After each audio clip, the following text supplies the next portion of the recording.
Example 5C, we're going to look at negative 3 pi by 4. So my reference angle is pi by 4. So that means I'm going to use this triangle. So the cos theta, so adjacent over hypotenuse, is root 2 over 2.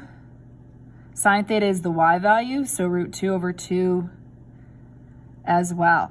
Now we're going to look at the sines, and I just want to maybe mention here, so with pi by 4, both cos theta and sine theta end up being root 2 over 2, so quite often I don't necessarily draw that triangle out, so you might notice the same thing. Now let's talk about the sines. Negative 3 pi by 4, so I'm just going to maybe go underneath here.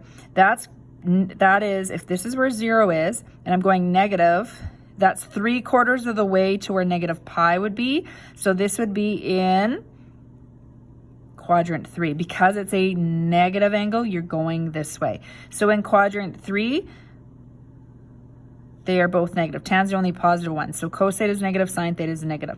The other thing you can look at for sines is actually, if quadrant 3 is where your point is, then of course it has to be negative on the x value and has to be negative on the y value. So you can also figure out your sines based on where the quadrant, just picturing that. We could have done that here as well. Of course, this is quadrant 3, so same thing would happen. Here for quadrant 1, you would go, positive x, positive y. So that's something else you can also consider.